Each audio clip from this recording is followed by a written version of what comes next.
A ideia resultou do meu trabalho de crítico de televisão desde meados dos anos 90, quando comecei a verificar que havia uma relação vibrante entre as multidões na rua, e não só, nos espetáculos, etc., e as suas representações televisivas.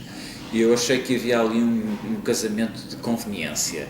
As multidões precisavam da televisão e a televisão gostava das multidões porque elas representavam alguma coisa, criavam uma certa efervescência, uma animação do ecrã e permitiam alguma identificação das pessoas espectadoras do ponto de vista coletivo. Um dos problemas que mais tempo demorou a resolver, até arrancar depois com a escrita do livro, foi a questão do que são e como chamamos aos coletivos humanos. Aquilo a que um historiador francês, que eu aliás cito, chama o enigma antropológico dos muitos. Como é que nós chamamos aos muitos? Chamamos massas, multidão, públicos, chamamos chusmas, multitude, que é um termo que eu recupero no meu livro. O que é que os distingue?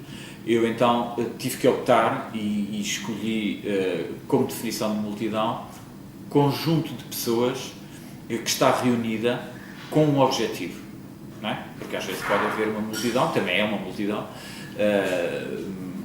que esteja numa estação de comboios, o seu objetivo é, digamos, apanhar um comboio, mas não formam, digamos assim, uma multidão nesse sentido em que partilham o objetivo de querer alguma coisa, comemorar alguma coisa, festejar alguma coisa, ser violentos, se for o caso de uma multidão que pretende derrubar algum governo local, etc., para rezar, não é? O objetivo comum é rezar numa multidão religiosa. Portanto, ao circunscrever o conceito de multidão às multidões reunidas com um objetivo, embora com o parêntese de aceitar a ideia da multidão à distância, que vem do princípio do século XIX, não é? A multidão dos leitores de jornais, pessoas que se sentem de facto reunidas por saberem que não são só elas que estão a ler aquele número de jornal, mas há mais milhares de outros concidadãos que estão a ler o mesmo jornal. Portanto, eu circunscrevi a esse conceito. Não foi fácil, como acontece sempre nas investigações, demorou algum tempo a descobrir o meu caminho e, entretanto, interessou-me muito a representação das multidões pela própria teoria, porque a teoria também é uma forma de representação. E então pus-me a ler tudo o que foi possível ler sobre a multidão, desde que há pensamento, digamos, estruturado no mundo ocidental, desde os gregos, Platão e Aristóteles, e portanto foi a partir daí que eu comecei, depois a Bíblia, os romanos, outros gregos, etc., até aos nossos dias, para ver como é que a teoria e a reflexão política mais ou menos social ou sociológica e artística também, como é que representavam a multidão, quer no pensamento, quer as suas expressões práticas. Entretanto, verifiquei que a multidão é um tema um pouco excêntrico na sociologia canónica, digamos assim. Apesar de a multidão ser uma forma social que está todos os dias, em todos os países do mundo e em todas as sociedades, desde que elas existem, das sociedades mais simples, tribais, apesar disso, não está, digamos assim, incorporada uma reflexão teórica da multidão como uma forma social que é perene. Apesar da multidão poder demorar 1 ou 2 ou 5 ou 10 minutos ou 1 hora ou 2, a multidão, na sua repetição, é uma forma social perene.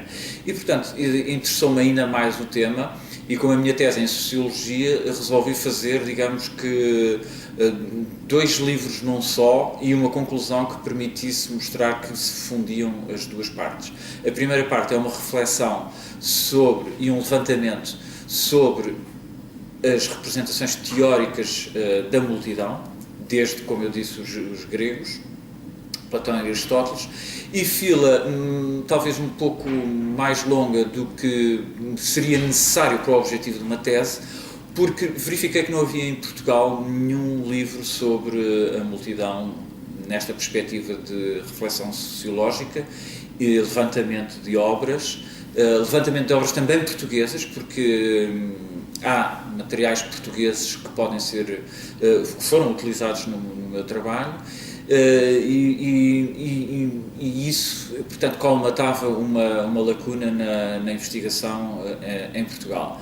E, por outro lado, tentei que fosse o mais completo possível, desde os gregos, como eu disse, até à chamada era das redes, não é? Que é também uma reflexão sobre a multidão, em que o conceito é recuperado, o conceito de multidão, o conceito de multitude, são recuperados por pensadores dos mais variados quadrantes ideológicos, digamos assim.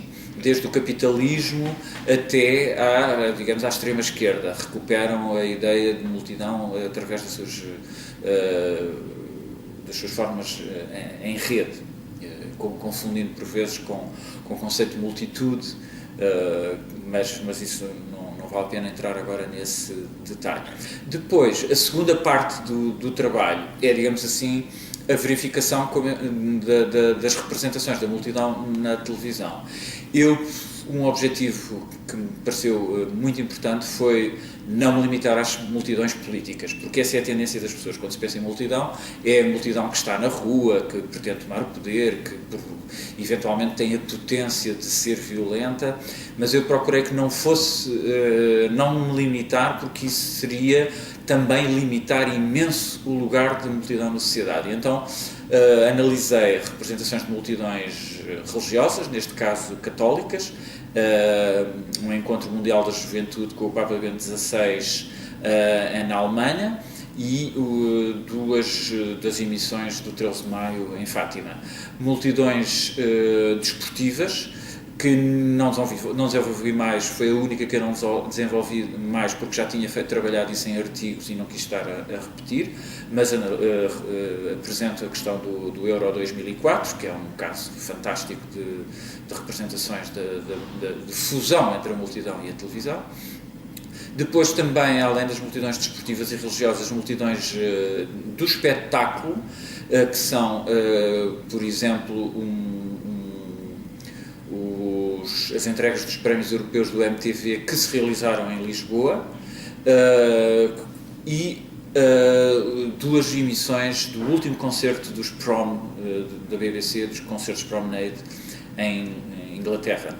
Aliás, o Reino Unido, porque neste momento, por causa da televisão, faz-se em simultâneo emissões de 4 ou 5 cidades do Reino Unido. E também multidões políticas. Analisei com enorme detalhe as multidões de manifestações de professores contra a ministra Maria de Lourdes Rodrigues, e também uma multidão que não teria existido se não fosse a televisão, que foi a destruição de um milheiral, um campo de milho transgénico no Alentejo, no meio do nada, em que, por coincidência, claro, não foi coincidência, estavam as 3 televisões a filmar a destruição desse milheiral por um grupo anarquista português, organizado em Portugal, mas com pessoas de outros países. Portanto, foram essa análise que eu fiz. Para isso utilizei já não, digamos, as ferramentas da sociologia apenas, mas também as ferramentas da análise textual, neste caso, análise textual televisivo, para poder verificar como é que se concretiza essa representação da multidão na televisão e como é que a televisão, digamos, se apropria dessas multidões também em seu próprio benefício.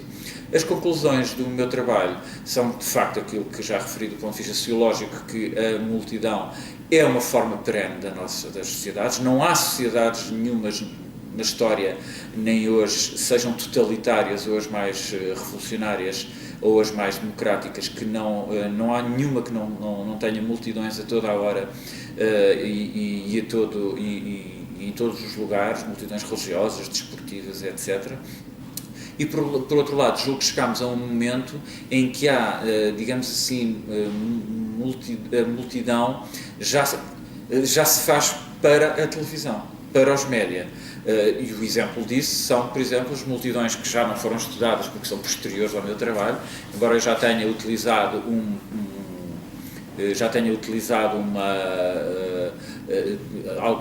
umas notas de rodapé com esse caso, que são as multidões no Egito, que são extraordinárias deste ponto de vista, foram criadas para serem vistas, o que, digamos que é a concretização desse casamento com conveniência, porque a multidão sempre foi para ser vista.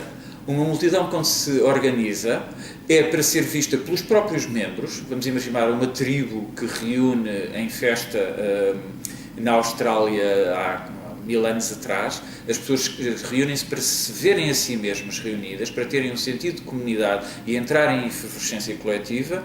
E também há as multidões que não só querem ver-se a si mesmas, mas que querem ser vistas.